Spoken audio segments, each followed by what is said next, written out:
سه نوع مخالفت عمدی زنونه که مردا رو دنبالت میکشونه. کدای مخفی رابطه. تا حالا شده حس کنی توی رابطه تبدیل به یه آدم بله قربانگو شدی؟ همون که همیشه موافقه، همیشه تسلیمه، ولی در عین حال داره آروم آروم ناپدید میشه. امروز میخوام راز مخالفتی رو برات فاش کنم که نه تنها تو رو نجات میده، بلکه تو رو به جذابترین نسخه خودت تبدیل میکنه. سلام به همه بچهای پر انرژی و فوق‌العاده لاورا. حسین رادی هستم، روانشناس و مشاور روابط پارتنر. امروز میخوایم درباره راز مخالفت عمدی زنونه صحبت بکنیم، همونی که مردا رو وسواسگونه عاشقتون میکنه. این ویدیو قرار دیدگاه شما رو به خودتون و رابطتون برای همیشه متحول بکنه. پس بیایید بدون معطلی شروع بکنیم. حتما الان از خودتون میپرسید چرا مخالفت عمدی اینقدر باید قدرتمند باشه؟ اصلا چرا باید عمدن مخالفت کنیم؟ مگه مخالفت باعث دوری نمیشه؟ پاسخ توی یک کلمه است، اونم آزادی. آزادی از چرخه معیوب، موافقت‌های اجباری. وقتی عزت نفسمون آسیب دیده باشه، مدام توی روابط موافقت میکنیم، خودمون رو سانسور میکنیم یا بی‌طرف تغییر میدیم و با جریان پیش میریم، فقط به خاطر ترس از دست دادن طرف مقابل. اما امروز همه چیز قراره تغییر بکنه.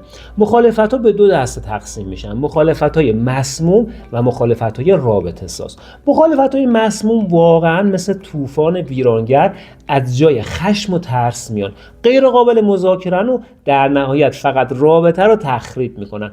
این نوع مخالفت معمولا وقتی ظاهر میشه که آدم به نقطه شکست برسه و دیگه هیچ امیدی به بهبود رابطه نداشته باشه. مثلا وقتی پارتنرت بهت میگه امشب دوستان دعوتم کردن بریم بیرون، دوست داری با هم بیای؟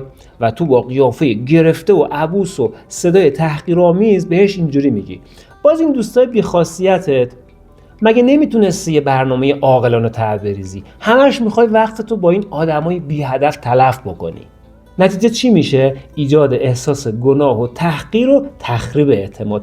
اما مخالفت‌های رابطه ساز دقیقاً مثل یه بازی شطرنج استراتژیکن، هوشمندانه حساب شده و با حفظ احترام دو طرفه. اینجا دیگه خبری از خشم و ترس نیست، بلکه یه حرکت آگاهانه است. برای چی؟ برای نشون دادن شخصیت واقعی بدون حمله به طرف مقابل. و این دقیقاً هنر ما تو کانال لاوراست، پیدا کردن اون نقطه طلایی بین بله قربانگویی بی‌هویت و مخالفت همیشگی عصبانی. چون در نهایت رابطه سالم مثل یه رقص دو نفر است، گاهی پیش میری گاهی عقب میای، اما همیشه با هماهنگی و درک متقابل.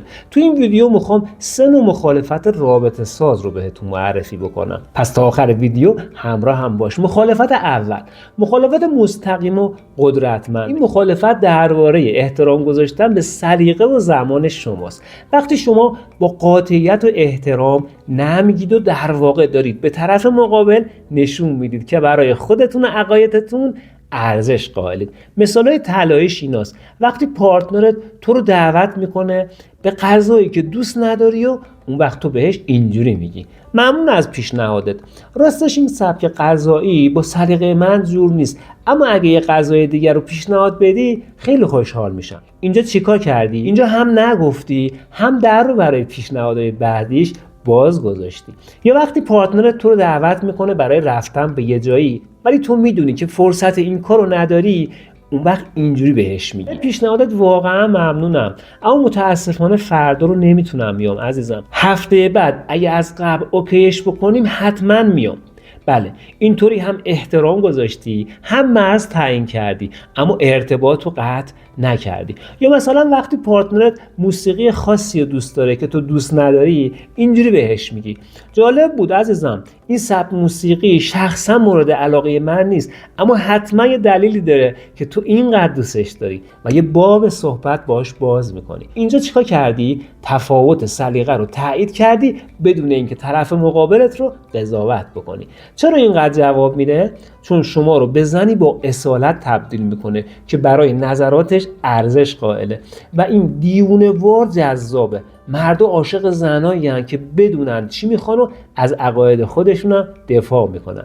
حالا بیا عمیق‌تر شیم. این نگفتنه در واقع مثل این میمونه که به طرف مقابل بگی من اونقدر به خودم اطمینان دارم که لازم نمیبینم برای تایید شدن با سلیقه یا نظرات دیگران هماهنگ باشم. من خودم رو کامل میشناسم و میدونم چی میخوام و مهمتر از همه این که من میدونم چی نمیخوام. تو دنیای روانشناسی به این میگن مرزگذاری سالم. وقتی تو برای خودت مرزهای مشخصی تعریف میکنی، اون وقتی که در واقع داری به طرف مقابلت میفهمونی که من انسان مستقل با عقاید و سلیقه‌های مستقلم، نه یه آدمی که قرار مطابق میل یکی دیگه شکل بگیره. خب چطور اینو توی زندگی واقعی ایجاد بکنیم؟ قدم اول اینه با چیزای کوچیک از دوستات شروع بکن. چطوری؟ اینطوری: اگه دوستت پیشنهاد داد بریم یه غذایی رو بخورین که واقعا دوستش نداری، بهش بگو نه راستش من این غذا رو دوست ندارم، بیا بریم فلان جا، فلان غذا رو میپزن که من دوست دارم، البته اگه دوست داری. اگه کسی درخواست غیر منطقی ازت داشت، بهش بگو نه این مثلا زمان برای من ممکن نیست. بریم سراغ قدم دوم. قدم دوم اینه که با دوستات بدون عذرخواهی صحبت بکنی. نیازی نیست که بگی ببخشید یا معذرت میخوام. یه نه قاطع جمله کامل حساب میشه. قدم سوم اینه که محکم اما مؤدب باشی. با دوستات محکم و مؤدب صحبت کن. میتونی با لبخند بگی نه ممنون، من واقعا تمایلی ندارم. اینطوری هم مرز خودتو مشخص کردی، هم محترم موندی. یادت باشه هر بار که تو با اعتماد به نفس نمیگی، در واقع داری به خودت و دنیا اعلام میکنی که وجود من، وقت من و انرژی من برای خودم ارزشمنده. این نه تنها شخصیت تو رو تقویت میکنه، بلکه احترام دیگران خصوصا پارتنرت رو هم نسبت به تو چند برابر میکنه. خیلی خوب، تا اینجای کار اولین نوع مخالفت رو با هم تمرین کردیم. حالا میخوایم بریم سراغ دومین نوع مخالفت که تو رو مثل یه دیپلمات حرفه‌ای میکنه که مواضعت رو واضح میگی بدون اینکه کسی رو عصبانی بکنی. دومین مخالفت اینه مخالفت غیر مستقیم و هوشمندانه. اینجوری فکر کن انگار به جای پرتاب کردن یه توپ بسکتبال اونم مستقیم به صورت طرف مقابل، اونو با یه حرکت نمایشی و هنرمندانه از زیر پاش رد میکنی و امتیاز میگیری. دقیقاً همینطور تاثیرگذار و هوشمندانه. خیلی خوب، جمله‌های طلایی که باید توی موقعیت‌های خاص مثل الفبا بلد باشی ایناست که میگم. این جمله‌ها رو اگه میتونی بنویس یا حفظ کن، خیلی مهمه. جمله اول اینه: واقعا قصد داری این کارو بکنی؟ این سوال رو بعد از تموم شدن حرف پارتنرت با یه لحن کنجکاو و دوستانه بپرس، نه با یه لحن قضاوتگر. در واقع این سوال مثل یه آینه قدرتمند عمل میکنه و طرف مقابل رو وادار میکنه یه لحظه صبر کنه و دوباره به تصمیمش فکر کنه. مثلا اگه پارتنرت میخواد یه تصمیم عجولانه در مورد شغلش بگیره، با این سوال بهش فرصت فکر کردن میدی. جمله دوم اینه: منظورت دقیقاً همینه یا نه من اشتباه متوجه شدم؟ بعد حرفشو تکرار کن. این سوال یه شفاف سازی هوشمندانه است. با این کار تو طرف مقابل رو تشویق میکنی که حرفشو دقیق تر بکنه و خودش به تناقضات یا اشتباهات توی حرفاش پی ببره. در واقع تو داری مثل یه روانشناس عمل میکنی که با پرسیدن سوالات درست طرف رو به سمت درک بهتر هدایت میکنی. مثلا بعد اینکه پارتنرت گفت حتی دیدن یه اشتباه هم از اعضای تیمم برای من سنگینه و اونا رو اخراج میکنم، تو اینجوری بهش بگو. یعنی دقیقاً داری میگی هر کی یه بار اشتباه بکنه باید از تیمت حذف بشه عزیزم. اینطوری باعث میشه بیشتر فکر بکنه. خب راز موفقیت این تکنیکا چیه؟ مخالفت غیر مستقیم دقیقاً مثل یه آینه جادویی عمل میکنه. بدون ایجاد درگیری و تنش طرف مقابل رو وادار به فکر کردن میکنی. وقتی تو با آرامش و هوشمندانه سوال میپرسی، در واقع داری فرصتی فراهم میکنی که طرف مقابل خودش به نتیجه برسه. اینجاست که پارتنرت مجبور میشه در مورد تصمیمش تجدید نظر بکنه بدون اینکه احساس کنه تحت فشار قرار گرفته. مثلا تصور کن پارتنرت اینجوری بهت میگه فکر کنم باید این شغل پر استرس رو قبول کنم حتی با وجود اینکه وقت کمتری برام میذاره، و تو به جای مخالفت مستقیم با یه لبخند اینجوری بهش میگی واقعا قصد داری این کارو بکنی؟ این سوال ساده مثل یه ترمز طبیعی عمل میکنه و بهش این فرصت رو میده که دوباره به تمام جنبه‌های تصمیمش فکر کنه. اما بریم سراغ سومین مخالفت رابطه ساز، مخالفت بازیگوشانه و جذاب. این مخالفت مخفی ترین سلاح تو توی رابطه است. وقتی میخوای مخالفت کنی اما در عین حال فضای رابطه رو شاد و پر انرژی و حتی صمیمیت‌تر از قبل نگه میداری.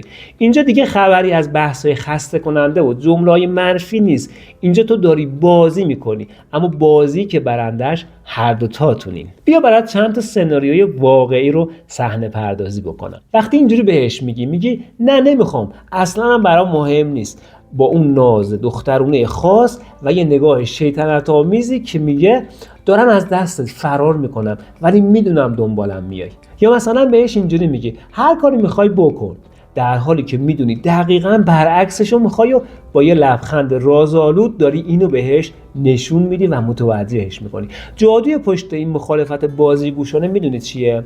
اینجا مرد توی ناخودآگاهش وارد یه بازی میشه، میخواد نازتو بخره، قانعت کنه و برای جلب رضایتت بیشتر تلاش بکنه. این دقیقاً همون چرخه جذابیته که رابطه رو زنده و پر از هیجان نگه میداره.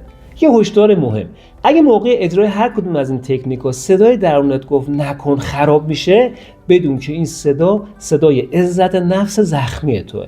قبل اجرای این ترفندا باید بنیان خودباوریت رو تقویت بکنی. در واقع این تکنیک‌ها مثل رانندگی با ماشین مسابقه‌ای میمونن. اگه راننده مهارت کافی نداشته باشه فقط تصادف میکنه. یادت باشه هر سه مخالفت که گفتم مثل رقصیدن روی مرزه. اگه از اعتماد به نفس واقعی برخوردار باشی میتونی زیبا و هنرمندانه برقصی، اما اگه عزت نفس زخمی باشه فقط زمین میخوری. خودتو دوست داشته باش، روی خودت کار کن و بعد ببین چطور همه چیز حتی مخالفتام به جذابیت تو اضافه میکنه. اوکی، رسیدیم به انتهای این اپیزود پرچالش. اگه این تکنیکا برات مفید بود حتما دوست دارم سابسکرایب کنید و لایک کنید. این بهترین انرژیه که میتونین بهم بدین. برام کامنت کن کدوم یکی از این تکنیک‌های مخالفت بیشتر با روحیت همخونی داشت. نظرات شما نه تنها سوخت ویدیوی بعدیمونه بلکه راهنمایی برای ساخت محتواهای هدفمندتر. تا ویدیوی بعدی شکست ناپذیر و درخشان باشید، چون شما لایق بهترینایید.